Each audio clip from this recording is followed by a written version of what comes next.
Starting Chapter 4, Section 1 is Matrices and Data Notes. So to start off with, we need to know what a matrix is, and that is a rectangular array of numbers enclosed in brackets. So this is a matrix. Its dimensions are m by n, and m is the rows, and n is how many columns the matrix has. And then an entry is each value in the matrix. So that example I gave up there has 4 entries in it, 4 different numbers. And it's a 2 by 2 matrix because it has 2 rows and 2 columns. Then we have the address, which is an entry. The address of an entry, is its location in a matrix. And it's expressed by using the lowercase matrix letter with the row and column number as subscripts. So for instance, here in red, that score of 16.206 is located in row 2. So the rows go up and down, in column 1. So, and also this matrix is called A. So we use the lowercase a, and then we put the number 21 in subscript because it is in row 2, column 1. So the first number is the row, the second number is the column. So for example 1 here, it says use the packaging data for the cost of packages given. Display the data in matrix form. So I did that for you here. I called the matrix C because it's talking about the cost. And we just took those numbers that were given and rewrote them kind of in the same area with the brackets around them. And then what are the dimensions of C is what part B is. So we have to figure out how many rows it has. So rows are going down. So there's 3 different rows. So it's a 3 by, and columns are going over, and there's 2 of those. So this is a 3 by 2 matrix.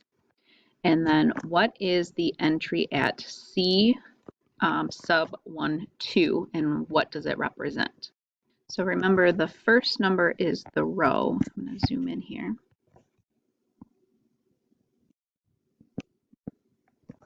And the second number is the column. So we are going to go to row 1 in column 2. So row 1 is at the top, right here. Column 2 is right here, so that would be 0.72. And what does it represent? So if we go over here, it's the total cost of paper.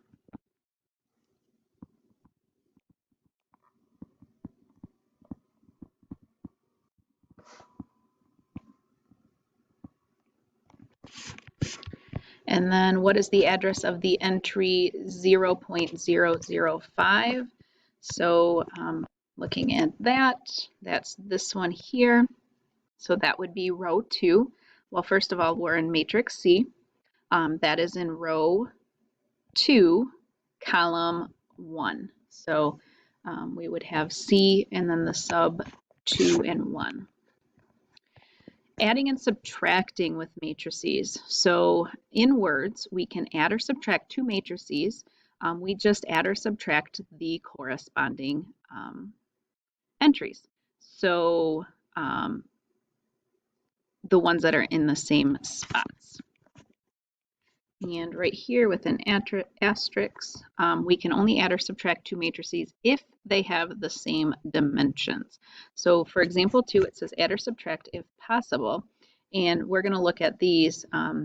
The only 2 that have the same dimensions are A and C. So I'm only going to be able to work with A and C here. So if one of my problems says A plus B, I'm not going to be able to do it because they're not the same dimension. All right, so first one is A plus C. So in the first row, first column, we have a 4 and a 3, and we're adding those together. So that would be 7. If we go down, we have -3 and 0. And if we add those, it would be -3. 2 and -5 make -3. Then we're going to move over here, -2 at the top and a +2. That would make 0. 10 and -9 would make 1. And 6 plus 14 is 20. So A plus B would give us that matrix. Then we have to do C minus A. So I'm going to get rid of those underlines real quick. And C minus A. So now we're going to go backwards, but 3 minus 4 would be -1. 0 minus -3 would actually be 0 plus 3, so that would be a 3. -5 minus 2 would give us -7. And then 2 minus -2 would be 2 plus 2 would be 4. -9 minus 10 would be -19. And 14 minus 6 would give us 8. And there's our new matrix for that answer. So that one goes there. And then for C, we have to do C plus B. So if we look, C and B do not have the same dimensions, so we cannot do C plus B. So we can say don't have the same dimensions.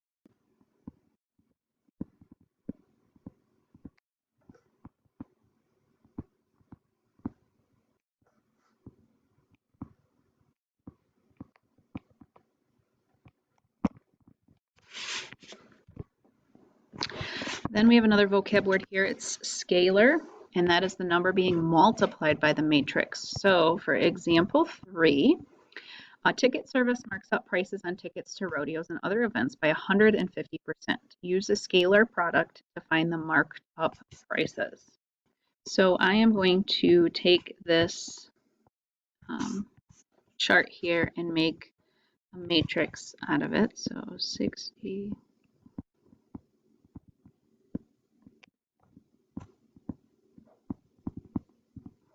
And since they're marking everything up by 150%, that is 1.5 as a decimal. So we are going to multiply this matrix by 1.5.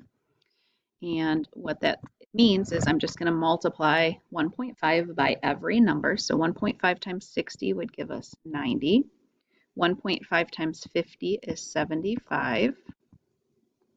And 1.5 times 80 is 120. 1.5 times 35 is 52.5. And 1.5 times 28 is 42. And 1.5 times 45 is 67.5.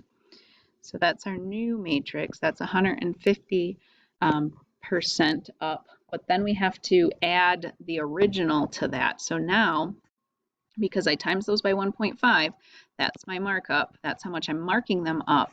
Now I have to add on that original price. So we're going to put plus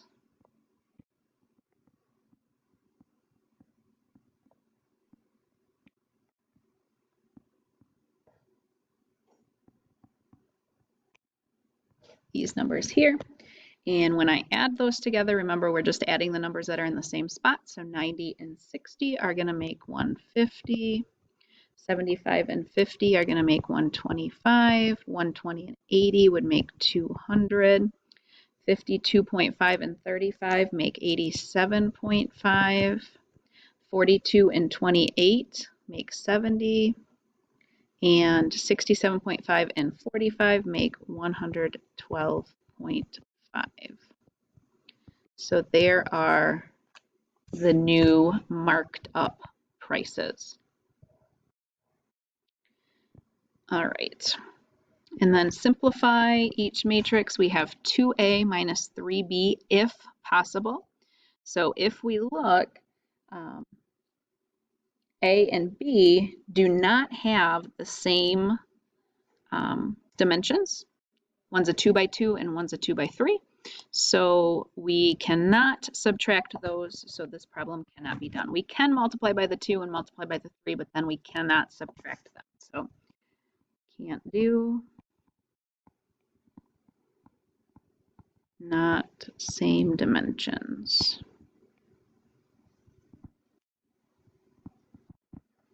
And our last part here is C minus 2A. So A and C have the same dimensions, so we can do this one. So C is first, so I'm just going to copy that down.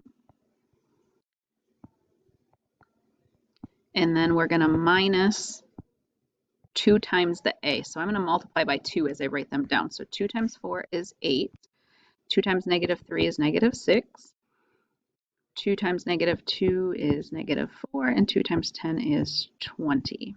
So now we can subtract those. 3 minus 8 is going to give us negative 5. And 0 minus a negative 6 would be 0 plus 6, so that would be 6. And 2 minus a negative 4 is 2 plus 4, so that's 6. And negative 9 minus 20 would give us negative 29.